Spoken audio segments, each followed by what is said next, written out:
potluck party ideas for Christmas?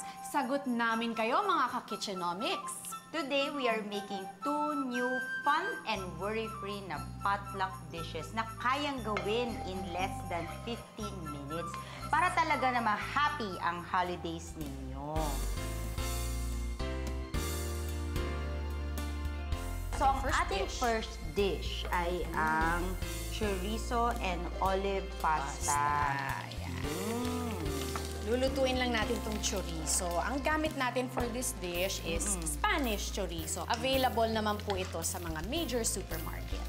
So, mga 2 minutes natin to igigisa, partner. Sa olive oil. Oo, hanggang makita mo na yung mga natural oils niya lumabas din. I-add na natin ang ating onions. Yes. Saute lang natin hanggang maging translucent siya. I-add na natin ang ating garlic. And then, let's add our Del Monte Italian-style spaghetti sauce. Ito ang kukumpleto ng sarap ng ating potluck dish for today dahil sa perfect blend nito of herbs, spices, Parmesan cheese, and meat.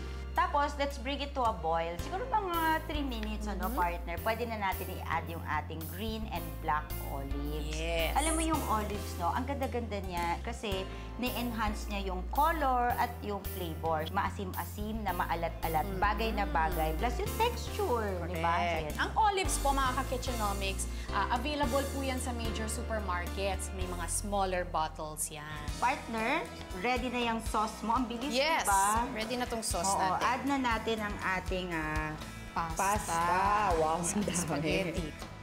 Itong chorizo and olives pasta natin, pwede natin to gawing ahead of time. Pwede natin portion out, no? Tapos ilagay natin sa freezer. Ang kagandahan nito, on the day na kailangan mo siya, doon ka palang magluluto ng pastang bagong luto. Yes. And then, ito, out mo lang, initin mo yung sauce, ihalo mo, and then you can bring it to any potluck party. Ayan, ready na ang ating pasta. Maglagay lang tayo ng grated Parmesan cheese on top. Tapos, pwede na siyang i-serve or dalhin sa party.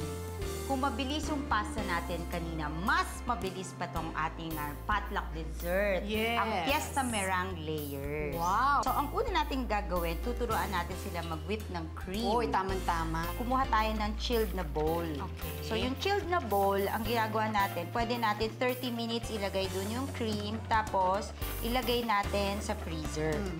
Okay? Kasi hindi siya mag-whip kapag ano siya, room hindi temperature, siya, kung hindi siya malamig. After a while, nakita nyo, from liquidy, magiging slightly thick siya. Ang tawag dito, ito yung una pag narinig nyo ang term na soft peak. Diba? Makikita mo yan, no? Parang pag skinup mo siya, yan, diba? Soft peak. Pero malambot pa siya. Hindi niya nag-hold ng shape, no? Malambot na malambot. Pag medyo matagal ka na mag-beat, yes, no? In one direction lang, paangat, okay? And then, magiging ganito siya. Wow! Ayan. So, ito na yung gusto natin, hinahanap natin, medium to thick. So, ang gagawin natin ngayon, ile-layer natin. Magle-layer na tayo kasi meron na tayong whipped cream. Yan. So, let's start layering the meringue. So, start tayo with the meringue. Then, lagyan natin yung cream.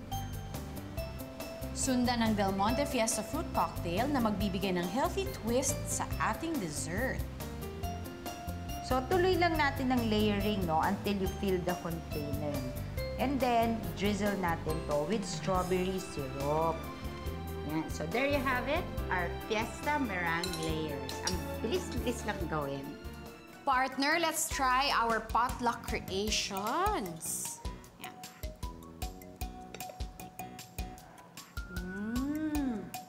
Malasa yung chorizo. Tapos, syempre, nandun yung rich taste ng ating Del Monte Italian-style spaghetti sauce. Alam mo, favorite ko yan ang meringue, no? Ang sarap ng combination niya. It's really very simple, pero yung smoothness ng cream. Pagkain mo sabay-sabay, naku, wow! Kaya for more easy Christmas potluck party ideas, just log on to www.delmonte.ph/recipes. Happy cooking! Del Monte Kitchenomics.